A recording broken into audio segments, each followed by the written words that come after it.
Today on the podcast, I'm going to be talking about AI influencers. And that's because there's a new company. It's a generative AI startup called 1337 or Leet. And they are essentially paying people to help them create AI-driven influencers. This is a really fascinating area. Their thesis is essentially that the future of the internet is there's going to be a bunch of these AI-created influencers and people are going to follow them, care about their opinions, and a bunch of other things. So today on the podcast, I'm going to be diving into that, the viability, I think, of this, and why, I guess, really where they're coming from and where I think they're going to go with all of this. Very fascinating topic, and I think it's going to have a lot of implications in the AI space. So let's dive into it.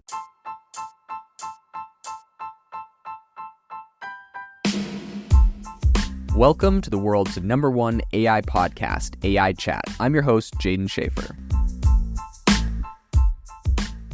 Make sure that you go to aibox.ai, link in the show notes, to join the waitlist for our new AI platform. We're going to be launching an incredible platform that allows you to build anything you want with workflows in AI. So you're able to chain together ChatGPT and image generators and audio generators to make really powerful apps for your organization, or you can host them on our marketplace and actually generate royalties from them. So make sure to go to aibox.ai and join the waitlist. In addition, if you like the podcast, if you could do me a massive favor and please leave us a review on Apple or Spotify or wherever you listen to your podcast. This helps me be able to get better guests on here as they check the reviews to see how you guys are liking it. So if you could please do that, I would really, really appreciate it. Have you ever wanted to start your own podcast? I record and publish podcasts on a platform called Spotify for Podcasters, and I absolutely love it. Essentially, you can upload from your phone or computer, and it distributes to every platform that plays podcasts. They support video podcasts, and you can make money on the platform with ads or even podcast subscriptions, something that has made my life so much easier as a podcaster. So if you're interested, I highly recommend you give it a try. You can download the Spotify for Podcast app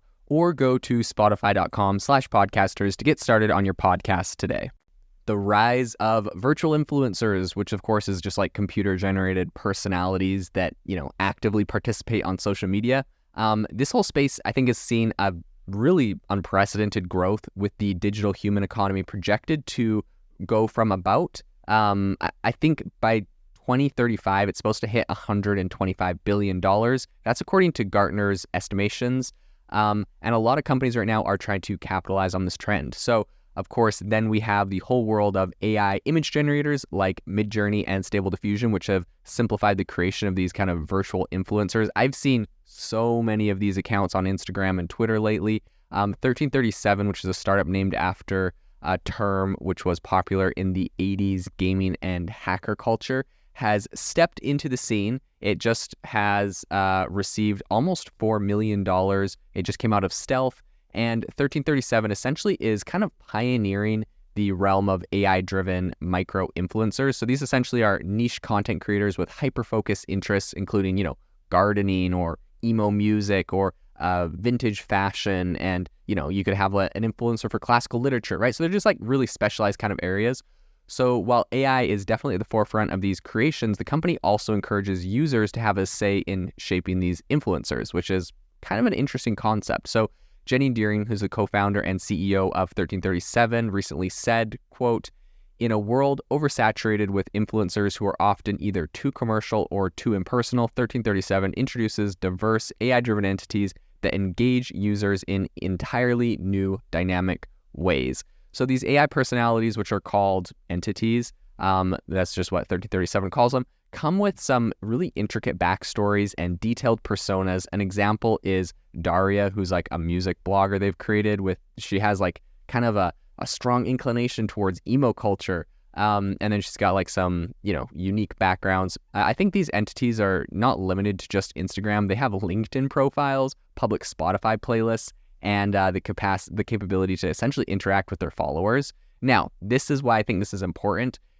It's so interesting that last year's problem or last month's problem, all of a sudden it's like, is it a feature or a bug? So of course, for the last year, we've been hearing a lot of different platforms, but I think Twitter is the most vocal about it because Elon Musk talking about the bots on the platform. And I think a lot of people have, struggled with bots on the platform, which is just fake accounts, fake entities, fake people.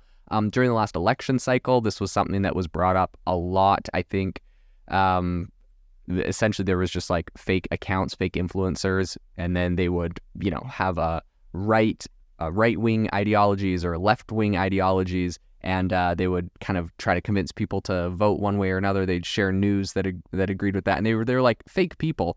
And I think the reason why these fake kind of influencer accounts are popular is because if you're trying to sway public opinion, this is my opinion on this all, but if you're trying to sway public opinion and you're just one influencer, you only get so much reach. But if you make 20, 30, 100, 2,000 of these accounts, some of them naturally are going to gain traction. Your reach is going to be way bigger, and you can pretty much infinitely scale your impact, your reach. They can go comment with things like ChatGPT now. You could hook ChatGPT up to one of these, which I think essentially they do, like tie them into Twitter and have it go find all the content that's out there, whether it's like for your ideology or against your ideology, whether that's government or it's like in a specific industry. Maybe you're like a concrete manufacturer and you want a specific type of concrete to be more popular. You can think of like Nikola Tesla or Thomas Edison's, the fight of like alternating current or direct current. They had all these like big publicity stunts they did back in the day where they would like, electrocute an elephant to death to prove that one of these forms of electrical, systems was unsafe.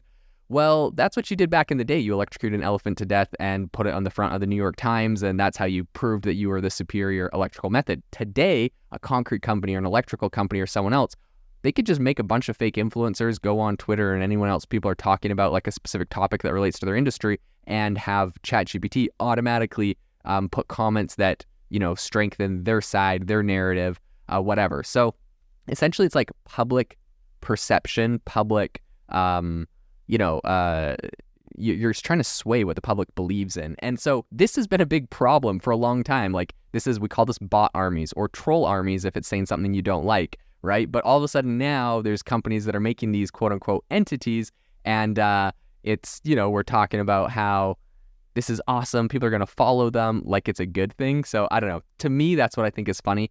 What's interesting here is it talks about like they have LinkedIn profiles. That feels like weird to me because LinkedIn is, typically supposed to be a place like, okay, I've definitely gotten a lot of LinkedIn spam from like fake accounts that are pretending to be a person, then trying to like sell me stuff in my messages. That's just annoying.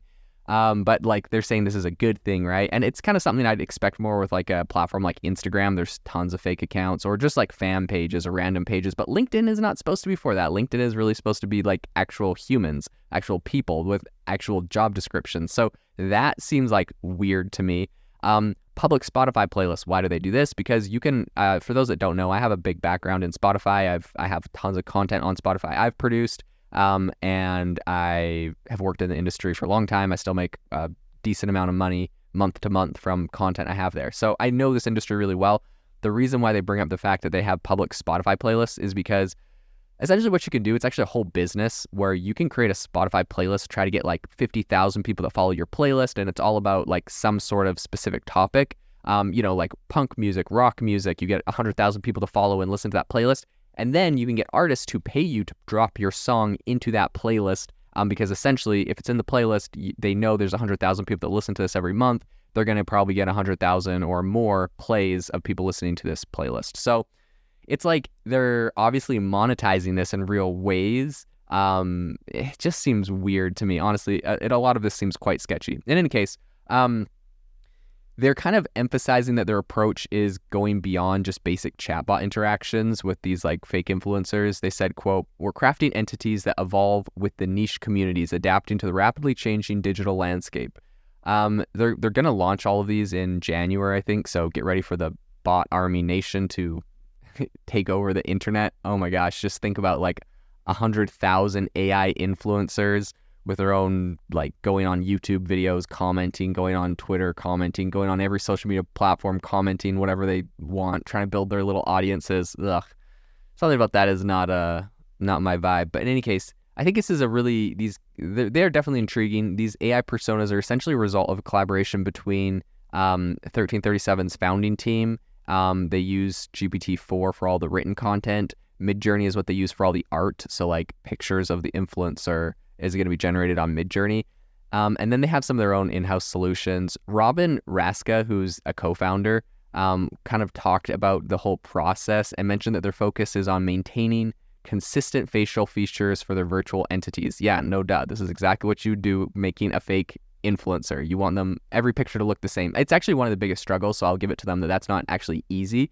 Midjourney is essentially like, Midjourney's made in a way, and I know this too because I've talked with and a lot of people that have done like illustrated books, for example, illustrated kids books. And one of the biggest problems is when you use Midjourney to create all of the graphics or illustrations for a kid's book, the hardest part is like from page to page, making it have the same kid, because you can give it a prompt. It's like, young kid playing with airplane in forest with the sun in the sky. Kid is happy with black hair, brown eyes, 4 years old girl. Like you could say that, but but it will generate two completely looking 4-year-old girls in the situation, but depending on like, okay, now the girl is like going on the playground or whatever, right? And so Midjourney just generates a different person. It's really hard to get it to be the exact same person. So this is, I think, one of the things that they're focusing on. Now, there are a handful of tricks and things you can do.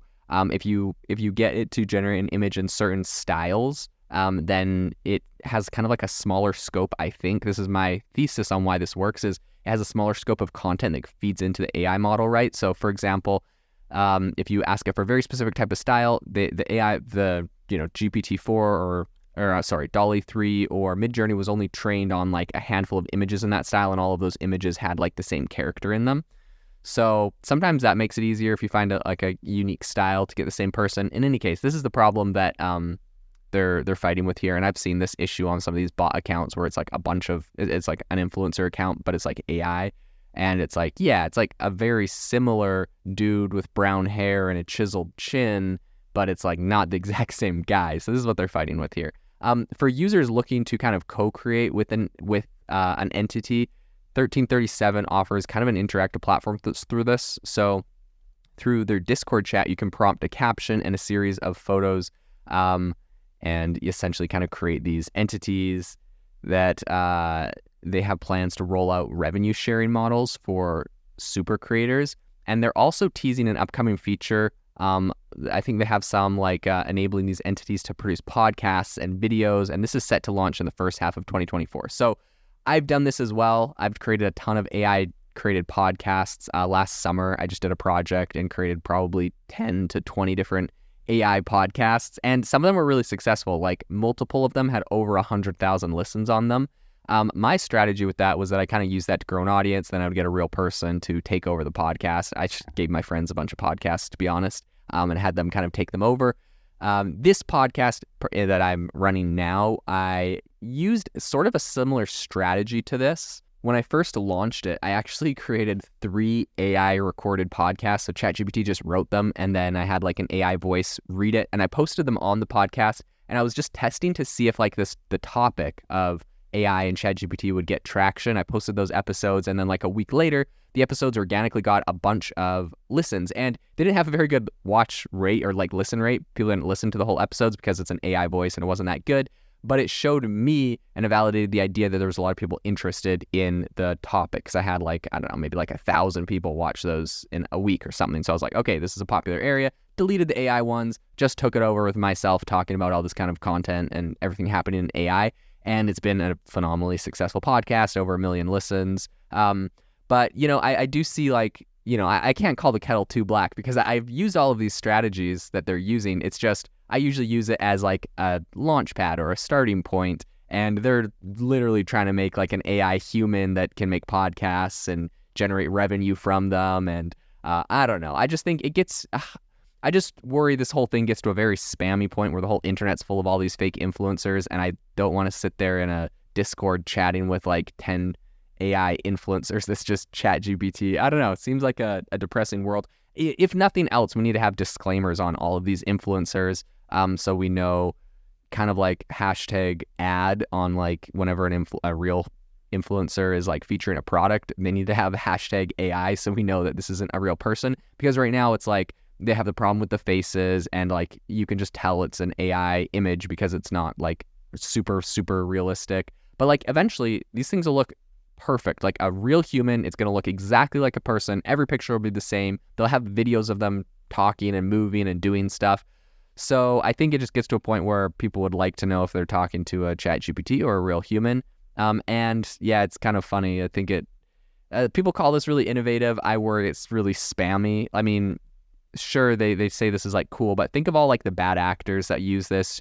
China is going to love it. Russia's going to love it. North Korea is going to love it. Crypto scammers are going to love it. Like you could just, there's so many ridiculous parts about this. So I think this is definitely an interesting company to follow. It's a very interesting area. It has a lot of implications for AI. I'll keep you updated on all of it, but definitely an interesting story. This episode is brought to you by Shopify.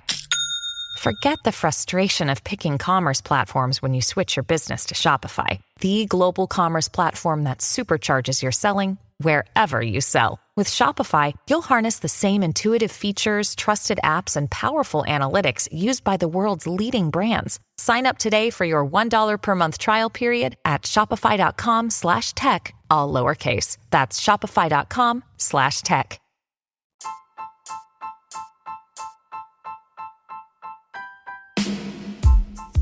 Thank you for listening to the AI Chat Podcast. If you enjoyed the podcast, I'd appreciate it if you rate me wherever you listen to podcasts. And if you're looking for an innovative group of AI enthusiasts, make sure you check out our Discord channel and also our Facebook community. It's obviously a lot more interactive than a podcast where we can actually share software tools, prompts that we're using in everyday AI. I'll leave a link for those in the description below.